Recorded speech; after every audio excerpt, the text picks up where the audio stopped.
Kali ini kita akan belajar tentang materi teks eksposisi yang ada di kelas 10 SMA atau SMK. Sudah pasti kita akan membahas pengertian terlebih dahulu. Pengertian teks eksposisi ialah teks yang bersifat memaparkan atau menjelaskan suatu informasi. Kalian bisa singkat menjadi teks yang berisi penjelasan. Setelah pengertian, kita harus juga belajar tentang ciri-ciri teks eksposisi. Ciri-cirinya ada 4. Yang pertama bersifat non-fiksi atau ilmiah. Karena teks eksposisi adalah sebuah karangan atau paragraf yang mengandung informasi atau pengetahuan yang mencoba digambarkan dalam bentuk yang padat, singkat, dan jelas, paragraf eksposisi harus bersifat ilmiah atau bisa dikatakan sebagai pernyataan yang bersifat non-fiksi. Itulah maksud dari ciri yang pertama. Yang kedua, bertujuan menjelaskan. Coba kita ingat lagi pengertian teks eksposisi. Teks eksposisi adalah karangan yang berisi penjelasan.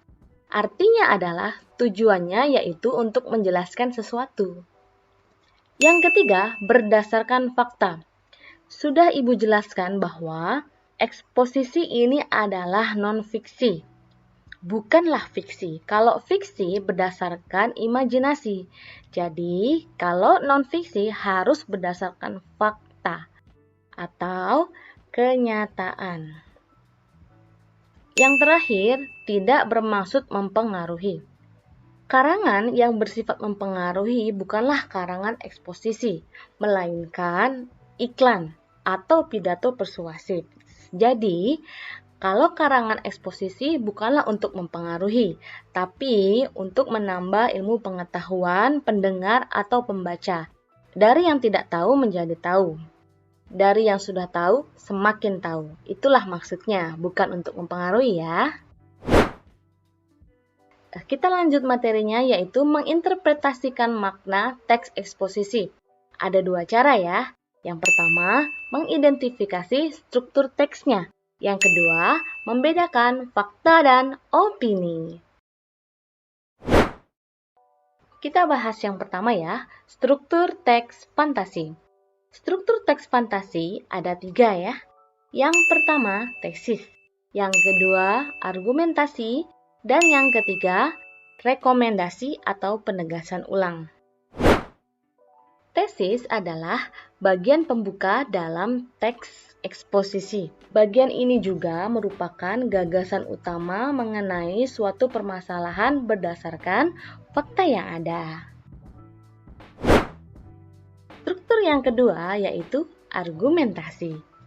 Argumentasi ialah unsur penjelas untuk mendukung tesis yang disampaikan.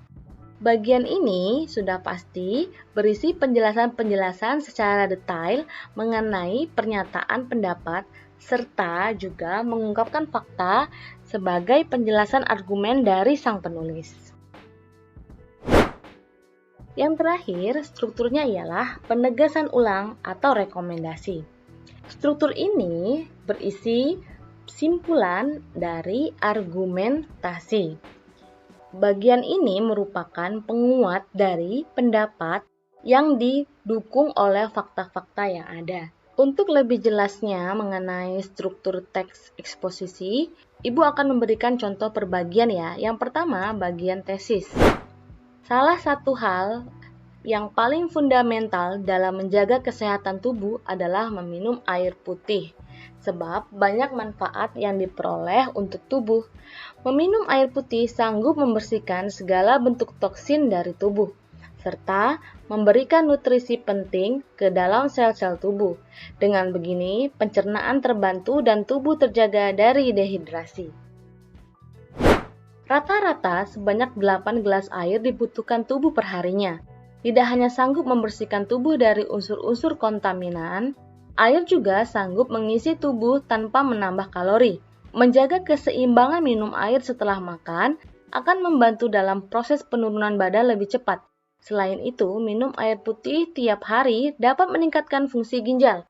Pada hal ini, ginjal membantu pencernaan dan mempercepat cara tubuh memproses makanan serta metabolisme tubuh. Pada bagian penegasan ulang, contohnya ialah membuat target minuman air putih sebanyak 8 hari secara rutin adalah sebuah keharusan, sebab banyak manfaat yang terkandung di dalamnya. Selalu bawa air saat mengendarai mobil, menonton televisi, meringkuk dengan buku, atau duduk di luar bersama rekan atau kerabat. Dengan begitu, air putih akan terasa banyak manfaatnya di dalam hidup. Selanjutnya, cara menginterpretasi makna dalam teks eksposisi ialah mencari fakta dan opininya. Ciri-ciri fakta ialah nomor 1, berisi fakta yang kebenarannya dapat diuji. Yang kedua, berisi informasi atau data yang akurat. Yang ketiga, bersifat objektif. Dan yang keempat, biasanya disertai data dan angka. Kemudian, ciri-ciri opini. Tidak dapat atau belum dapat dibuktikan kebenarannya. Bersifat subjektif, didasarkan pendapat pribadi, berisi tanggapan penulis, dan yang terakhir, menunjukkan peristiwa yang belum pasti terjadi. Contoh fakta. Yang pertama, telah terjadi banjir di Jakarta Utara yang menyebabkan korban tewas sebanyak 14 orang. Tadi malam, Liverpool berhasil menang 2-0 atas Chelsea lewat gol yang dicetak oleh Steven Gerrard dan Luis Suarez. Sedangkan contoh opini ialah ketoprak adalah makanan paling enak di Indonesia. Permainan Paulo Sitanggang malam ini sangat bagus. Contoh yang ketiga, dia adalah wanita yang paling cantik menurutku. Selanjutnya, kita akan belajar tentang pola pengembangan teks eksposisi. Pola pengembangan teks eksposisi ada 4. Yang pertama, deduksi. Yang kedua, induksi. Yang ketiga, proses. Yang keempat, ilustrasi. Baiklah, kita bahas dulu pengertian deduksi ya. Deduksi adalah paragraf yang kalimat utamanya berada di depan atau di awal. Kita ambil contoh satu ya. Orang pendiam tidak sepantasnya dijauhi maupun dianggap aneh karena tidak selamanya orang yang pendiam adalah pecandu narkoba, berkepribadian sombong, penderita kelainan jiwa, atau seorang teroris. Orang pendiam hanyalah orang yang tidak pandai banyak bicara sekaligus tidak terlalu senang berada di tempat ramai terlalu lama. Dari contoh ini sudah pasti karena ini contoh deduksi, kalimat utamanya adalah yang pertama ya, kalimat pertama. Orang pendiam tidak sepantasnya dijauhi maupun dianggap aneh. Itu adalah kalimat utamanya. Sisanya adalah kalimat-kalimat penjelas. Jadi, dijelaskan kenapa tidak boleh dijauhi dan jangan dianggap aneh. Dijelaskan bahwa orang pendiam itu bukan pecandu narkoba, bukan sombong, bukan kelainan jiwa. Nah, itulah alasannya kenapa sih kalimat utamanya adalah kalimat pertama, yaitu orang pendiam tidak sepantasnya dijauhi maupun dianggap aneh. Nomor kedua, induksi. Kalimat utama berada di akhir. Jadi kebalikannya dengan deduksi ya. Kalau deduksi kan depan, kalau ini di akhirnya atau di belakang paragraf tersebut. Yuk kita simak contohnya ya. Ketika ujian telah selesai, nilai anak-anak diperiksa. Ternyata terdapat berbagai nilai siswa. Sebanyak 19 siswa nilainya melampaui standar kelulusan, 10 siswa memperoleh nilai tepat pada standar kelulusan, dan tidak ada seorang siswa pun yang memperoleh nilai di bawah standar. Sehingga bisa dikatakan kegiatan belajar di kelas ini berhasil. Nah, dari paragraf ini kita bisa menemukan bahwa kalimat utamanya ada di belakang. Salah satu ciri-cirinya adalah ada konjungsi di sini ya, ada sehingga. Sehingga itu adalah menunjukkan kesimpulan. Oke, sekarang kita lanjut ke ilustrasi. Artinya adalah paragraf tersebut menjelaskan informasi dengan ilustrasi atau contoh-contoh.